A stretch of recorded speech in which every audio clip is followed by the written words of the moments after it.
Sequência do Santo Evangelho segundo São João. Naquele tempo, ao entardecer daquele dia, o primeiro da semana, os discípulos estavam reunidos com as portas trancadas por medo dos judeus. Jesus entrou e pôs-se no meio deles. Disse: "A paz esteja convosco." Dito isso, mostrou-lhes as mãos e o lado. Os discípulos então se alegraram por verem o Senhor.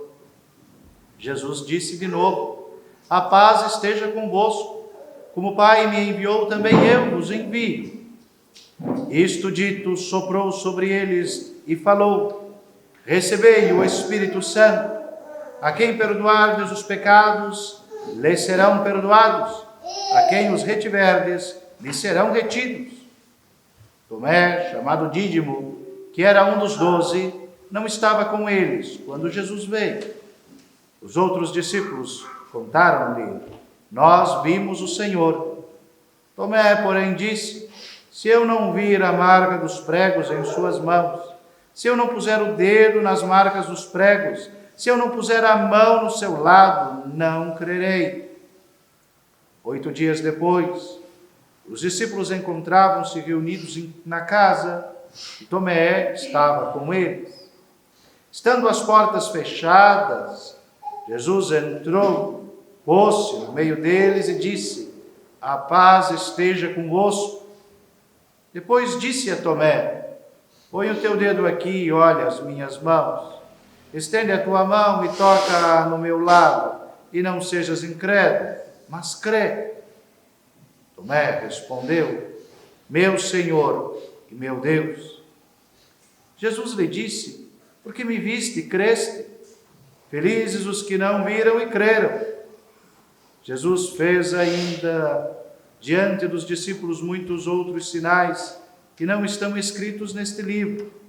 Estes foram escritos para que creais que Jesus é o Filho de Deus e para que, crendo, tenhais a vida em seu nome.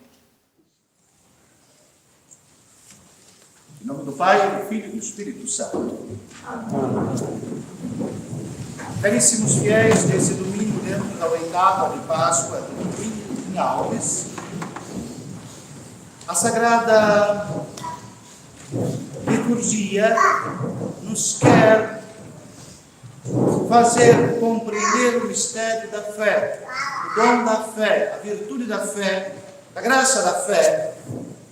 E se olharmos com atenção, a conclusão que São João dá ao seu Evangelho hoje resume todo o ser da igreja, todo o sentido da igreja existir e peregrinar sobre a face da terra.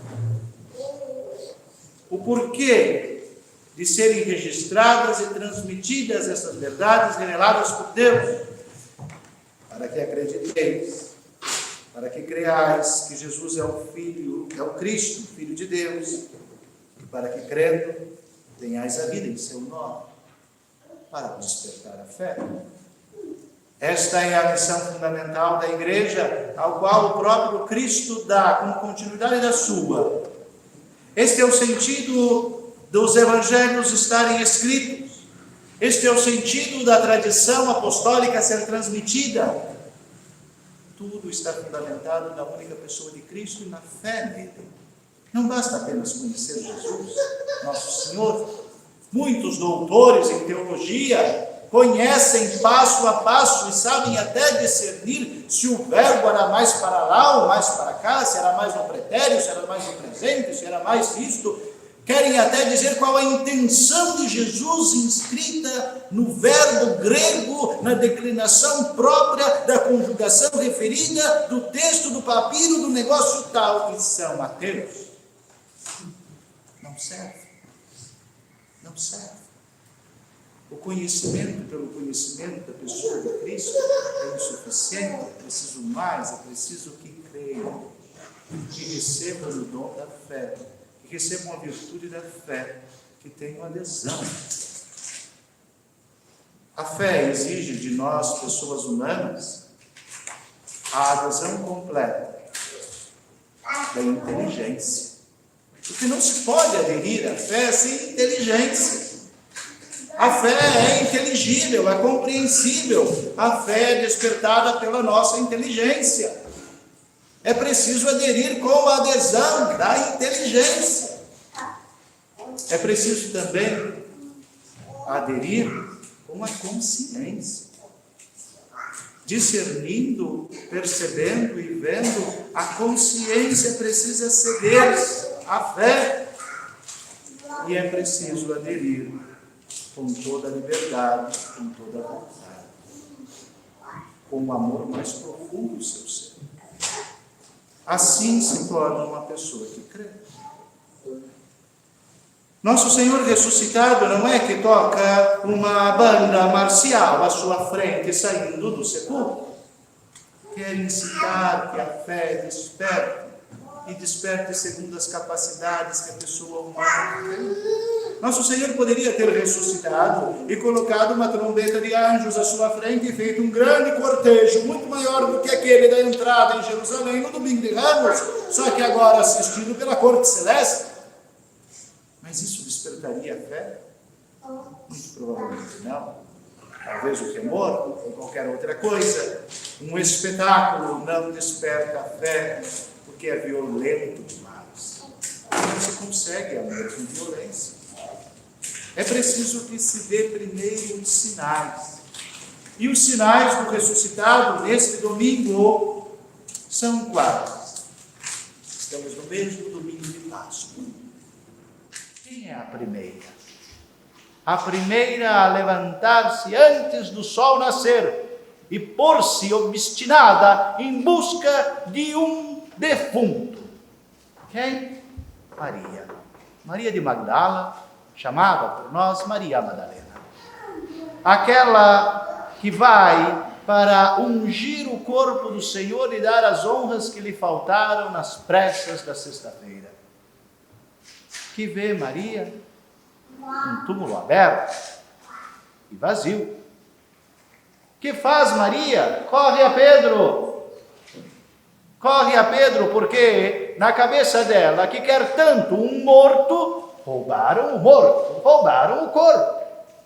Transportaram para outro lugar e é preciso encontrá-lo. Pedro e João correm ao túmulo. Quem chega primeiro? João, é mais jovem. Chega antes, entra. Não. Pedro é o chefe. É preciso respeitar a autoridade. Pedro chega depois e entra primeiro no túmulo e vê o sudário dobrado e os lençóis postos a par. Pedro vê um túmulo vazio de uma forma que não é a de um corpo roubado, mas de alguém que saiu por si. Quem é que acreditou primeiro? Pedro ou João? João viu e acreditou. Passa à frente de Pedro, sendo o primeiro a ser despertado na fé. Mas João não sai gritando, ele ressuscitou. Não, no seu íntimo, conta somente a nós que lemos o seu evangelho. Nos confessa que naquele instante, quando viu o túmulo vazio, os lençóis dobrados, o sudário posto ali, acreditou. Ele cumpriu o que prometeu. Ressuscitou. Guarda em seu coração esta verdade reconhecida da fé. Quem vemos de novo? Depois vemos novamente Maria, a mesma de Magdala, à porta do túmulo vazio, chorando. Está tão obcecada em encontrar um morto, que chora porque fora roubado. Os anjos lhe falam, mas ela os trata como se fossem seres humanos normais. Por fim, ele mesmo se põe junto dela, atrás dela, e ela o trata como fosse qualquer pessoa. Para algumas pessoas, principalmente para as crianças, fica esta dúvida: Jesus mudou de cara depois que ressuscitou? Por que tanta dificuldade em reconhecê-lo? Por que olham para ele e não conseguem mais reconhecê-lo? Bom, eu lhes respondo com outra pergunta. Você já viu um ressuscitado? Você tem certeza que reconheceria a sua própria mãe ressuscitada? seu filho ressuscitado. O ressuscitado rompe as barreiras do tempo e do espaço. O ressuscitado está acima, além daquelas cadeias físicas que detêm a todos nós, peregrinos sobre a face da terra. O ressuscitado não precisa mais entrar por uma porta. Se faz presente porque supera o tempo e o espaço, a matéria e os elementos. Não é que seja assim tão fácil olhar para o ressuscitado, identificar quem ele é. Mas uma palavra muda tudo, quando ele lhe chama pelo nome. Maria. A palavra que sai dos lábios de nosso Senhor ressuscitado penetram os ouvidos de Maria e entram em sua consciência. Fecundam sua consciência com o dom de compreensão e ela, por ser chamada e chamada de um modo próprio, querido pelo Senhor, reconhece-se amada e no dom do amor recíproco responde: Rabi, mestre. O reconhece. Mas Maria o chamou de mestre, como chamava antes. João reconheceu que ele ressuscitou, como prometera. Estes foram despertados na fé, mas em parte. Por fim, naquele dia, no entardecer, o Senhor se faz ver por todos os apóstolos. 10, porque um não estava e o outro já se era, aquele que era melhor nem ter nascido. 10 apóstolos reunidos em um lugar específico. Vejam como o domingo se torna importante. A nova criação inaugurada na redenção tem as suas primícias no primeiro dia da semana, o primeiro depois do sábado, o primeiro depois da velha criação. Eis que faço novas todas as coisas. Quando eu for elevado da terra, atrairei todos a mim. Não é que vivemos na mesma realidade de antes de sermos redimidos. Vivemos num tempo novo, no tempo da redenção, nas primícias daquela que inicia no domingo da ressurreição do Senhor, irá se consumar no dia eterno de Deus, quando o Filho entregar ao Pai um reino santo, redimido, puro e sacerdotal. Quando o Filho entregar ao Pai a igreja. Aí, caríssimos, o domingo se torna o tempo oportuno e próprio para o encontro com o ressuscitado. Mas não só o domingo, no tempo, mas a igreja local. Aonde estão reunidos os apóstolos, aí o ressuscitado se faz ver. Tomé também era apóstolo, Tomé também era eleito, mas estando separado de Pedro e dos outros, não viu o ressuscitado, por mais que sua dignidade fosse igual. Nosso Senhor poderia ter aparecido amanhã, na segunda-feira, ou na terça, ou na quarta.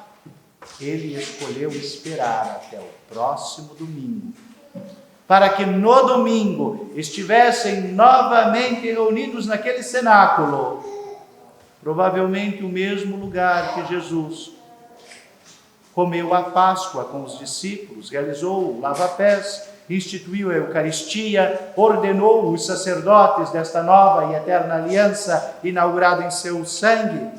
Este andar de cima, esta sala ornada e preparada no andar superior, que conhecemos pela tradição da igreja, que pertencia ao pai de São Marcos, conhecido do Senhor e que lhe cedeu a própria casa para o dia da Páscoa, e aonde os apóstolos ficaram reunidos depois da paixão do Senhor. Aí, neste domingo, neste lugar específico, Tomé está presente, os 11 estão reunidos e o Senhor novamente lhes aparece, ressuscitado dos mortos e glorioso. Caríssimos, se nós tivéssemos recebido uma boa nova da boca de Pedro, de André, de João, de Tiago ou de qualquer um dos outros, e nos encontrássemos na mesma situação de São Tomé, que disse claramente: se eu não pôr a mão, não acreditarei. Neste momento em que o Senhor aparece a nós, estaríamos tremendo e batendo os joelhos, porque a consciência pode fazer repensar. Mas não olhemos para São Tomé apenas como a má língua diz que Tomé é fraco na fé. Tomé é sem fé. Isto é uma injustiça, e uma injustiça gravíssima. Sabem quantas paróquias de São Tomé existem neste nosso amado Brasil? Adivinhe? Não tem 5 paróquias de São Tomé em todo o Brasil. Uma está aqui no Paraná, a 402 quilômetros de nós. É a mais próxima. As outras são bem longe. Nunca vi em nenhum lugar famílias que fundaram uma capela brigando para colocar o título de São Tomé. Normalmente, quando 4 ou 5 famílias decidem erigir uma capela para a sua devoção, para as suas missas, para a sua vida religiosa, já começa a briga ali, porque cada família tem o seu padroeiro. Um quer trazer Santa Bárbara, o outro quer trazer Santa Luzia, o outro quer trazer São Pio de Pietrautina, e o padre chega e diz: tudo bem, todo mundo vai ter o seu santo, mas a capela vai ser de Nossa Senhora. E todo mundo. Nunca vi ninguém dizendo que a capela tinha que ser de São Tomé, porque ele era mais importante. Todos têm medo de dizer que, se seguirem o exemplo do padroeiro, podem ser fracos na fé, mas isso é injusto. São Tomé é sincero, reconhece os seus limites, reconhece que não pode pegar e aderir com a liberdade, com a inteligência, com a vontade, com a consciência toda de seu ser, a um comunicado sem antes ter colocado os dedos em suas chagas e comprovar que o crucificado é o ressuscitado. Nisto, caríssimos, não é o apóstolo digno de represária, mas de louvor. O mal do tempo em que vivemos é de gente falsa, dissimulada, fingida, que diante daqueles temas da fé que são sérios, substanciais, simplesmente preferem fugir para o subjetivo e não pensar, não aderir com a inteligência, não buscar as razões, e ficam vivendo uma fé falsa, fingida e dissimulada. Ou um exemplo de alguém virtuoso como São Tomé é Santo Agostinho. Santo Agostinho é filho de uma das mulheres mais devotas que a Santa Mãe Igreja já gerou, Mônica, de uma mulher fidelíssima, e não se coloque em dúvida a sua inteligência, uma mulher muito culta e inteligente, uma católica convicta, em um tempo em que as heresias avassalavam a doutrina da fé da Igreja, onde arianismos e Maquiavel é depois, maniqueísmos e donatismos e tantas bobagens colocavam em xeque aquela verdade revelada. Mônica era uma católica fervorosa, inteligente, clara, sabia muito bem desarmar qualquer herege que chegasse perto dela. Ela gera um filho e lhe dá como presente um exemplar da Sagrada Escritura, dos Santos Evangelhos.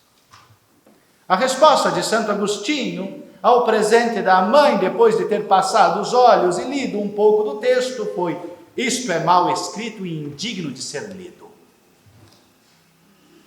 Se fosse a minha mãe, eu tinha perdido 3 dentes. Mas como se trata de Santa Mônica, guardou aquilo no coração e passou as orações. 33 anos é a idade em que a inteligência de Agostinho, ao ler São Paulo, irá finalmente ceder a fé e dizer: tarde te amei, verdade tão antiga e tão tarde te amei. O fingimento diante das questões da fé matam a fé, sufocam a fé, tornam estéril a fé e não produzem nem a adesão à pessoa de Jesus Cristo, nem os frutos de salvação que este nome traz. São Tomé foi sincero e o Senhor não o deixou desamparado em sua pequenez, em sua fragilidade, em sua insuficiência, para aderir à fé e dela receber a vida. 8 dias depois, o Senhor se apresenta novamente e olha para Tomé, com um olhar tão profundo que atravessa a pupila dos olhos e chega ao mais íntimo do seu ser e lhe dá uma ordem: põe o teu dedo aqui. Coloca a tua mão nesta fenda que atravessou do costado até o coração. E não sejas incrédulo, mas fiel. Mas que dom da fé! Como gostaria eu de estar no lugar de Tomé e poder pôr as mãos nas chagas do Senhor e poder olhar aquelas mãos e pés transpassados para a nossa redenção. Mas o Senhor nos prometeu coisa melhor: a bem-aventurança por termos aderido à fé sem ver. João acreditou que ele cumpriu sua promessa. Maria Madalena reconheceu nele o seu mestre. Mas é só Tomé quem fará a profissão de fé da igreja: meu Senhor e meu Deus.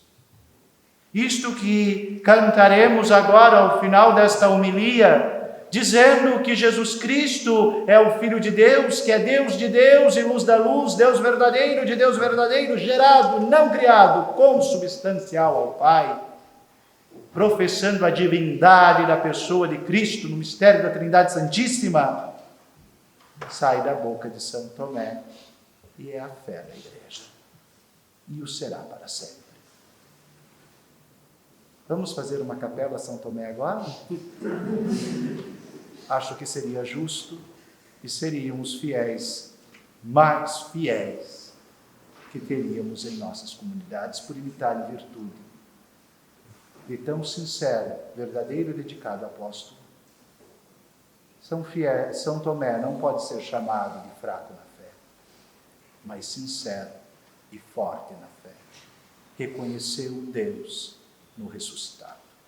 Louvado seja nosso Senhor Jesus Cristo. Assim seja louvado.